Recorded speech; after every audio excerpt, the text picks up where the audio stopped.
Assalomu alaykum aziz do'stlar. Bugun sizlar bilan zapusk qilishdan oldin bajarilishi kerak bo'lgan qadamlar ketma-ketligini o'rganamiz. Bu qadamlar to'g'ri va aniq bajariladigan bo'lsa, sizni muvaffaqiyatli zapusk qilish ehtimolingiz oshadi, riskingiz kamayadi va xarajatlar, minusga kirib ketish ehtimolingiz minimallashadi. Buni diqqat bilan ko'ring. Shu paytgacha 4 yildan beri zapusk qilib kelayotgan bo'lsam, onlayn kurslar sotuvi bilan shug'ullanib kelayotgan bo'lsam, bu hammasi tajribadan kelib chiqib aytiladigan gaplar bo'ladi. Diqqat bilan videoni oxirigacha ko'ring.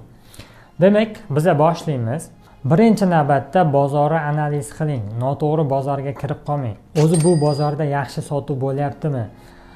Kimlar qanaqa natijalar ko'rsatyapti va ular nimaga zo'r natija qilyapti? Boshqalarda natija nimaga yomon?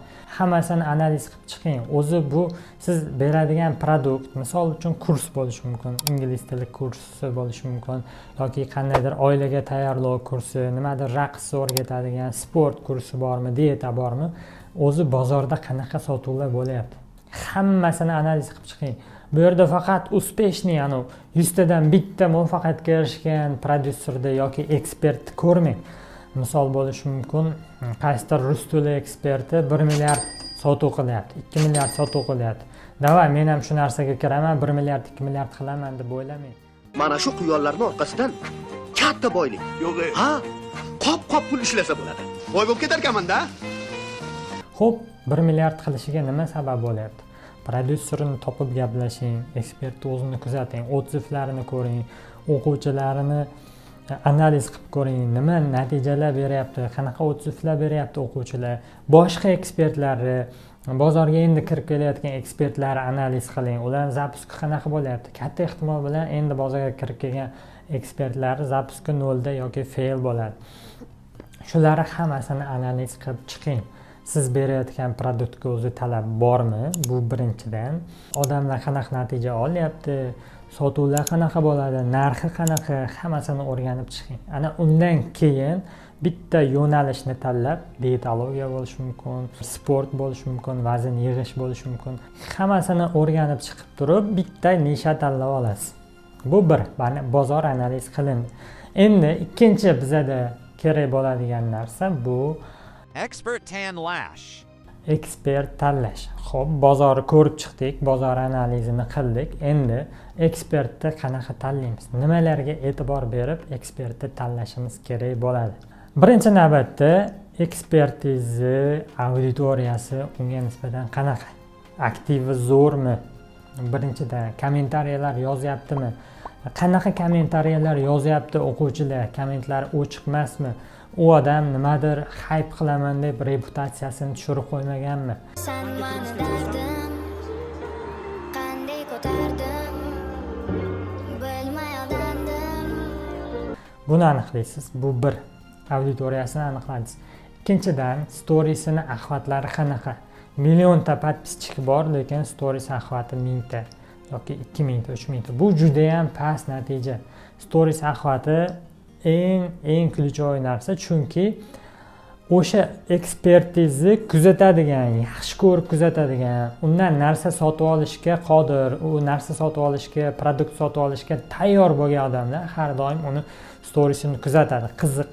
Bularni kuzating. Stories axvati qanaqa? Uchinchidan, natijalari qanaqa? Ekspertizni oldin o'quvchilar o'qitganmi? O'qitgan bo'lsa, natijalar qanaqa bo'lgan? Necha foizi natijaga erishgan? Misol uchun IELTS dan 6 olish o'rgatadigan o'qituvchi bo'ladigan bo'lsa, ekspertiz, xo'p, 6 olish 100 ta o'quvchidan nechtasi 6 olgan? Necha foiz o'tyapti? Odzivlar qanaqa bo'lgan? Nima kamchiliklar bor? Hammasini ko'rib chiqing. To'rtinchidan, bizda kontentlari qanaqa? Misol uchun bitta psixolog bilan ishlaganman. Unda face'ini olib chiqmagan, 30 mingta obunachisi bor edi. Face'ini olib chiqmagan, faqatgina har xil animatsion videolarga tekst yozib psixologlik qilib yurgan odam bo'lgan. U bilan biz zapusk qilmoqchi bo'ldik. Endi zapusk qilgandan keyin siz uni progress qilasiz. Progress qiluvchi release'lar qilasiz, YouTube'larga darslar qilasiz va uni Instagram algoritmi faqat tekstli videolarga o'rganib qolganligi sababli, o'shani rekka chiqaravergani sababli bizni reels qo'yganimizda u odamda 30 mingta obunachisi bo'lsa, 1000 ta, 2000 ta zo'rg'a ko'rilardi. Bu orqali esa bizni zapuskimiz unchalik muvaffaqiyatli bo'lmagan. Minusda chiqmaganmiz albatta, lekin natijalar zo'r bo'lmagan. Chunki odamlar uni ko'rmayapti, faqat uni tekstlarini o'qiyapti, o'shanga o'rgangan. Odamlar unga ishonmaydi. Faqat tekstini ko'ryapti. Может, uni admin yuritib yurgan bo'lishi mumkin. Может, boshqa odamga sotib olib turib, boshqa odam olib men psixologman deb chiqqan bo'lishi mumkin deb o'ylaydi odamlar. Конечно, kontentlarga albatta e'tibor bering. Endi xo'p, hammasini ko'rib chiqdingiz, sizga to'g'ri keldi. Endi 100% bu narsa mos tushadi degan joyi yo'q. 70-80% agar o'zi xolagandek hozirgi narsalar pitichka bo'ladigan bo'lsa, ishlasangiz bo'ladi. Uni qadriyatlariga qaraysiz. Endi qadriyatlar har kimning o'zidan kelib chiqadi. Sizning qadriyatingizga uniki mos bo'lsa bo'ldi. Endi oxirida kelishuv qilasiz. Kelishuvda albatta hamma narsani boshida kelishib oling. Ikir-chikirigacha hech narsani uyalib aytmasdan o'zbekchilik yoki men bilan ishlamay qo'yadi, qo'rqitib qo'yaman, qochib ketadi va hokazo deb o'ylamang. Hammasini kelishing, ikir-chikirigacha yozing, shartnomaga kiriting va yozma shartnoma qilib, как положенный pechat qo'l qo'yib, videolar qilib, guvohlar bilan shartnoma qo'ying. Siz necha foiz olasiz? U necha foiz oladi? Komandaga qancha ishlatamiz? Birinchi komandani xarajatlarini berib, keyin bo'lamiz ikkiga. Agar uspeshniy bo'lmasa nima bo'ladi? U tikayotgan pul, men tikayotgan pul qanaqa bo'ladi agar muvaffaqiyatli zapusk bo'lmasa? Hamma o'zini puliga kuyib qolaveradimi? Va hokazo. Hamma narsani qog'ozda birma-bir nima yozilishi kerak bo'lgan bo'lsa, yozib olib turib kelishuv qiling. Endi uchinchi, biz bozor analiz qildik, ekspert tanladik, kelishuv qildik. Endi bizga kerak bo'ladi komanda. Siz komandangizni hammasini joyiga qo'ymasdan turib zapuskni boshlamang. Chunki bitta pozitsiyangiz yo'q bo'lib qoladi. Uni qidirguncha siz yaxshi kadr topguningizcha 20-30 kun vaqt o'tib ketib qoladi. Yaxshi kadr topa olmaysiz va yonib turgan paytda siz любой kadrni ishga olib mumkin, u hamma narsani rasvo qilishi mumkin.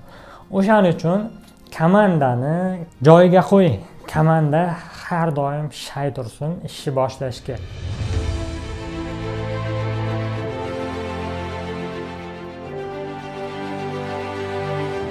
Xo'p, komandada kimlar bo'lishi mumkin? Hammaga eng qiziq bo'ladigan narsa bu zapusk qilib yurganimda, endi bu sohaga kirmoqchi bo'lganlar yoki sotuv zapusk o'zi qilib ko'rmoqchi bo'lganlar konsultatsiyaga kelganda birinchi so'raydigan, ularga qiziq bo'ladigan narsa zapuskda qanaqa komanda bo'lishi kerak, kimlardan iborat bo'lishi kerak deydi.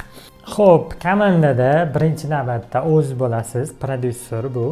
Hamma ishlarni bajaradi. Prodyuser nimaga javob beradi? Prodyuser o'sha zapuskni boshidan oxirigacha hamma etabiga javob beradi. Ya'ni tayoq har doim prodyuser boshida sinadi, chunki u riskni bo'yniga olgan bo'ladi. Shuncha komandani riski, ya'ni komandani riski deganda ular ishlaydi, siz unga pul berishingiz kerak. Agar zapusk uspeshniy bo'lmasa, ularga yoningizdan pul berasiz, qarz bo'lasiz, ekspert ikkalangiz pul tashlashib uni yopishingiz kerak bo'ladi. Bu bir. Reklamani riski bor. Reklamaga tikiladigan pullar 3000, 4000 trafik olib kirishga tikadigan bo'lsangiz, buni riski. Hamma narsani riski, ekspertning vaqti bor, u energiyasini sarflaydi, darslarni kamaytirib turadi zapusk payti, chunki fokusni berish kerak, kontentlarga tushib berish kerak, storieslarga tushib videolar olib berish kerak bo'ladi, vaqti bo'ladi. Siz hamma narsaga javob beradigan odam prodyuser bo'ladi. O'shaning uchun har doim komanda bilan maslahat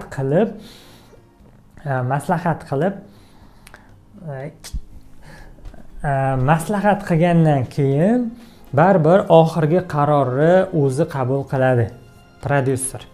Hamma narsaga javobgar odam. Prodyuser komandani yig'adi, sotuvchilarni topadi, ekspert bilan kelishuv qiladi, qachon syomka, qachon nima bo'lishini hamma narsani o'zi qaror qabul qiladi.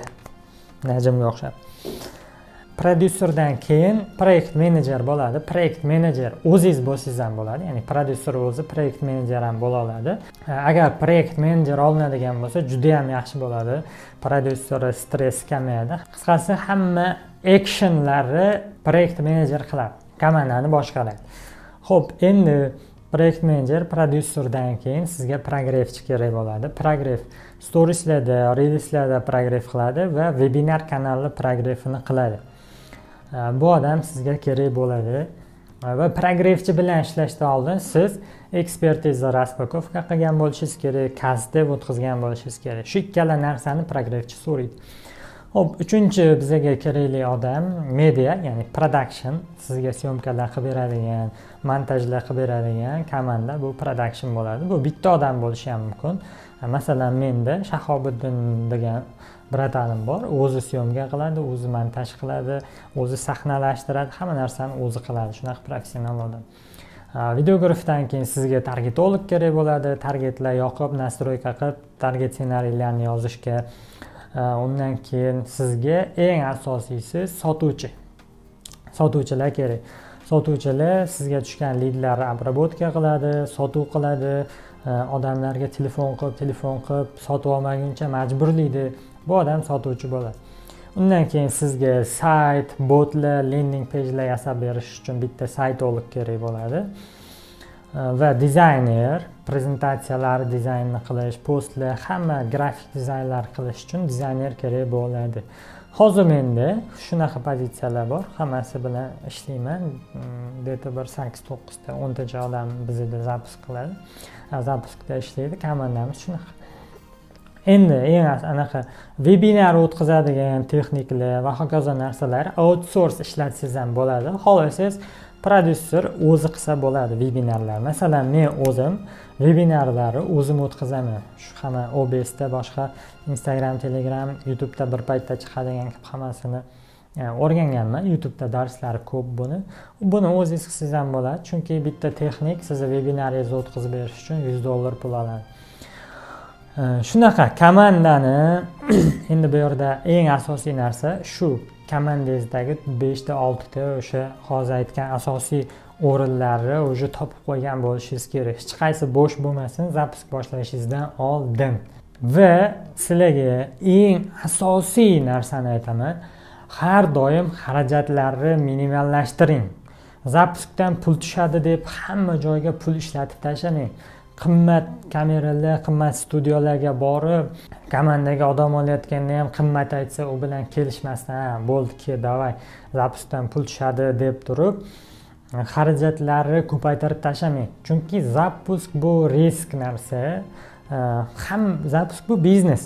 Biznes har doim risk ustiga quriladi.